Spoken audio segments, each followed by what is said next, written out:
Pessoal, vamos dar início então ao nosso curso de contabilidade. E antes do curso propriamente dito, vou falar um pouquinho, que é essa a nossa primeira aula, sobre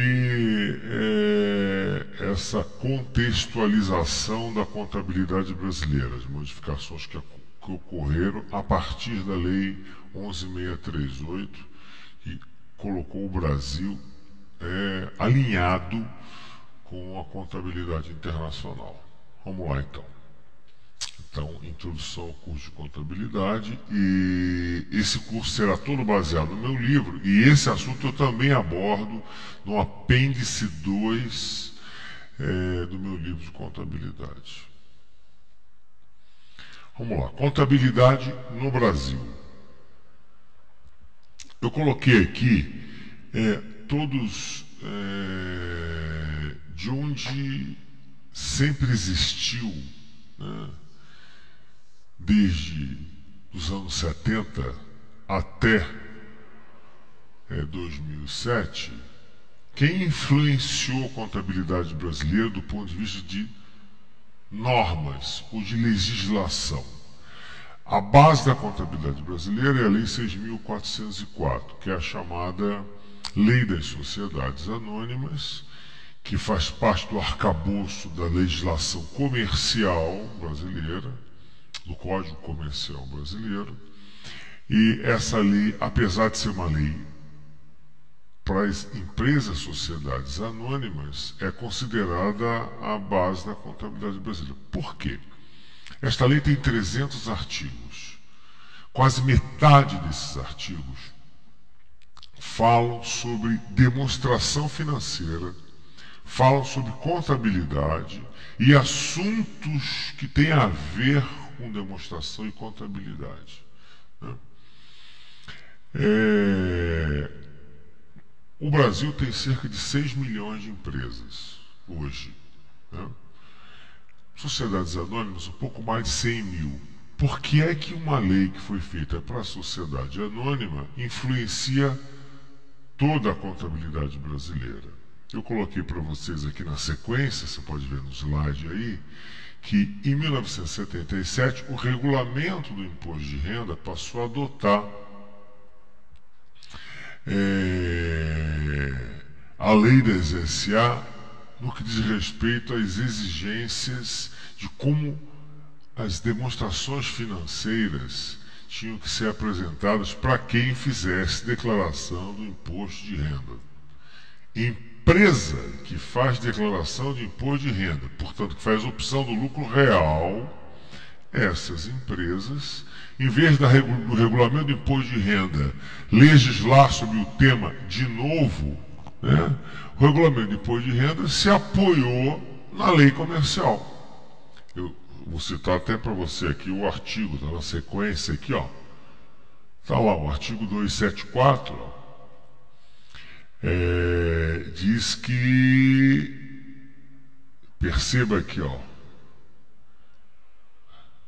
o regulamento de imposto de renda, chamado de RIR, né, RIR, no seu artigo 274, diz que as demonstrações, balanço patrimonial, ó, demonstração de resultado e demonstração de lucros ou prejuízos acumulados deve ser feita em observância, ó, no que está disposto na lei comercial. Que lei comercial? A lei comercial é a Lei 6.404. Perfeito? Muito bem. E a partir daí, então, é que essa Lei 6.404 e tudo que está nela, que fala sobre demonstração financeira ou contabilidade, ganhou força. Por isso que ela se transformou digamos assim, na base da contabilidade, porque o imposto de renda é que deu dimensão a ela, fazendo com que empresas limitadas, né, ou qualquer outro tipo de empresa que tenha que fazer demonstração financeira, que tenha que declarar imposto de renda, portanto fazer demonstração financeira, o fizesse de acordo com a lei comercial.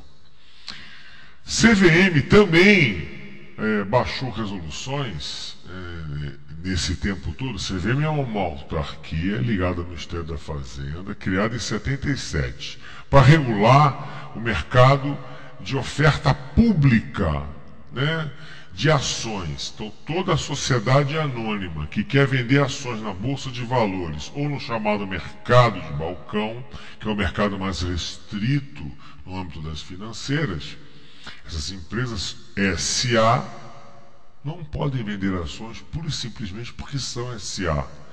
Tem que pedir autorização e ter um projeto de abertura de capital aprovado pela CVM, que é a Comissão de Valores Mobiliários. Se submeter às regras da CVM. E a CVM tem poderes para legislar especificamente para essas empresas.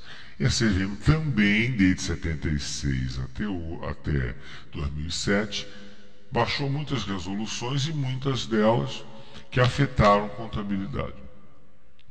Conselho Federal de Contabilidade, o CFC, é um conselho de classe e ganhou força.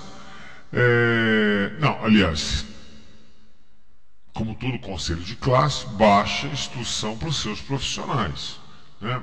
Então, desde sua fundação em 45, baixou uma série de normas dirigida ao profissional, não às empresas, mas ao profissional. Banco Central tem autoridade legal para regular o quê? O sistema financeiro. SUSEP, Companhia de Seguro, agências reguladoras, ANP, as empresas que atuam no segmento de petróleo, Anatel, telecomunicações, ANEEL, energia elétrica e outras agências reguladoras. Tanto o Banco Central quanto o SUSEP, quanto as agências que têm poder sobre esses segmentos de mercado, também em algumas resoluções, instruções e orientações influenciaram a contabilidade nesses últimos anos, né? O IBRACON, que é o Instituto de Auditores Independentes do Brasil, que era chamado Instituto Brasileiro de Contadores, é um órgão eminentemente técnico, que foi usado pelo Poder Legislativo e por todas essas entidades para emitir pareceres, e graças a Deus, muitas dessas entidades, quando precisavam legislar sobre contabilidade, pediam um parecer do IBRACON, e esses pareceres viravam, então, uma resolução, né? Mas, enfim, infelizmente, muitas dessas resoluções eram conflitantes com a lei e umas com as outras. A contabilidade brasileira vivia nesse contexto de confusão, né? Já comentamos aqui como o regulamento do imposto de renda se apoiou na lei comercial. E o que aconteceu então no mundo e no Brasil, e como estamos hoje? Eu coloquei aqui para você uma cronologia da contabilidade internacional e no Brasil. Em vermelho, eu coloquei para você aqui os eventos lá fora. Em 73 foi criado o chamado IASC, em 2001 o IASB. No slide seguinte, eu coloquei para você o significado IASC, International Accounting Standards Committee, né? Que foi criado em 73 por 10 países listados aí. Com que objetivo? Por entidades particulares, privadas, né, ligadas a contadores, com o objetivo de criar uma chamada contabilidade internacional. Moçada, contabilidade é a linguagem dos negócios. Se uma empresa precisa fazer negócio com outra num país, já precisa conhecer bem essa outra empresa, a dimensão dessa outra empresa. Se eu vou comprar alguma coisa, será que ele tem capacidade de me fornecer? Se eu vou vender, será que ele tem capacidade de me pagar? Ao analisar as demonstrações contábeis, especialmente o balanço patrimonial e demonstrativo de resultado, a gente percebe a dimensão e percebe a situação financeira, patrimonial dessa entidade com quem a gente quer se relacionar, seja comprando ou seja vendendo. Por isso, contabilidade é a linguagem dos negócios. Com a globalização, com a internet, com o mundo pequeno, esse grande fluxo de negócios e de dinheiro no mundo inteiro, ficou se fez absolutamente imprescindível uma mesma linguagem contábil para que os países e as empresas pudessem entender melhor o universo econômico financeiro uma das outras, né? Concessão de crédito internacional, leasing internacional e tudo mais. Em 73 então foi criado esse embrião, esses 10 países. Em 2001 esse board, né, mudou de nome, mudando seus procedimentos, e nessa altura já com 100 países, né? As primeiras normas eram chamadas de IAS, está aqui, ó. E agora as normas que você conhece, pesquisa na internet, ouve falar, são chamadas IFRS. Então essas são as normas mudaram apenas de nome. O que era IAS passou a se chamar IFRS. E essas são as chamadas normas internacionais de contabilidade, né? No Brasil, nós aqui em 76 promulgamos a lei das SA, em 77 o regulamento de imposto de renda deu força a essa lei, usando ela como referência para demonstração financeira. Muitos anos depois, em 2000, a CVM apresentou um projeto de lei para alterar, para harmonizar, para alinhar a lei 6.404 às normas internacionais de contabilidade. Esse projeto ficou dormindo de 2000 até 2007, um pouquinho antes, já antevendo que essa mudança teria que acontecer.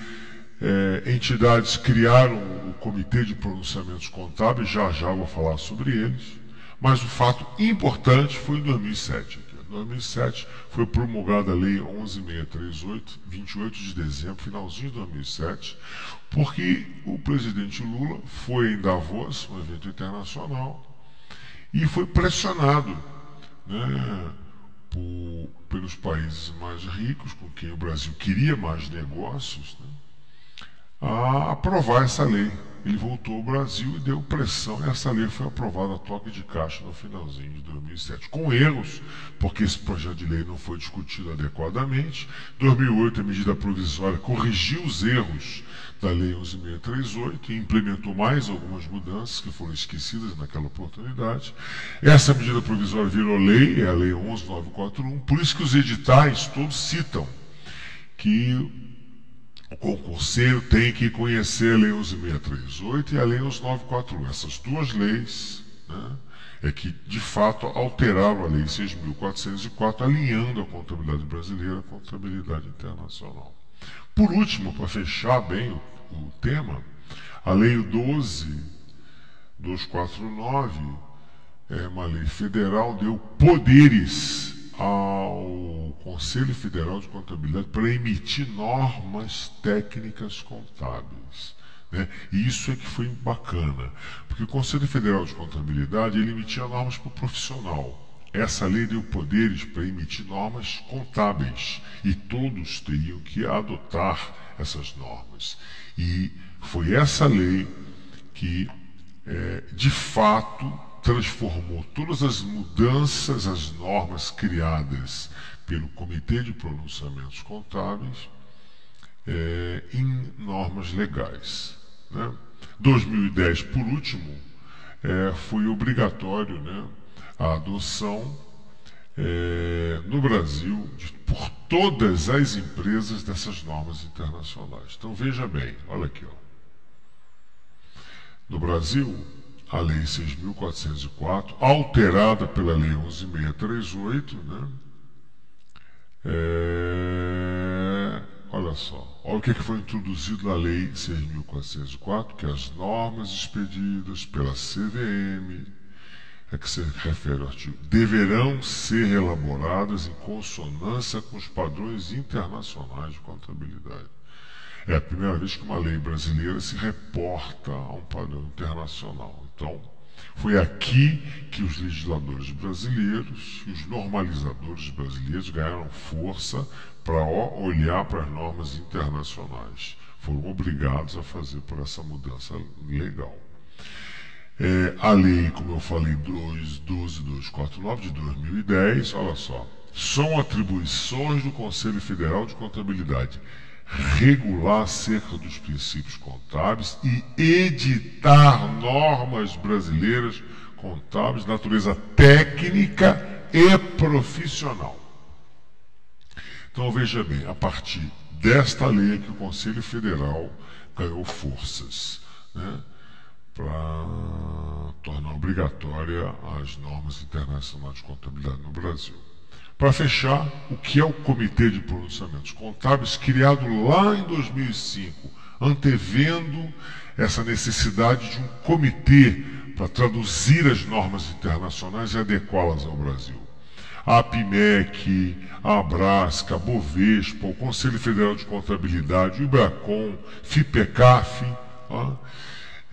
essas entidades primeiramente se uniram, criaram o Comitê de Pronunciamentos Contábeis, antevendo a necessidade de um board brasileiro. Então o CPC é como se fosse o IASB brasileiro. Essas entidades convidam uma série de outras entidades, né, a participar desse processo de discussão da tradução das normas internacionais, da adequação, abrem para audiência pública, e aí toda a sociedade pode participar, fecham a audiência pública, então aprovam um pronunciamento técnico, que tem um número, CPC 01, CPC 02, CPC 03, e aí este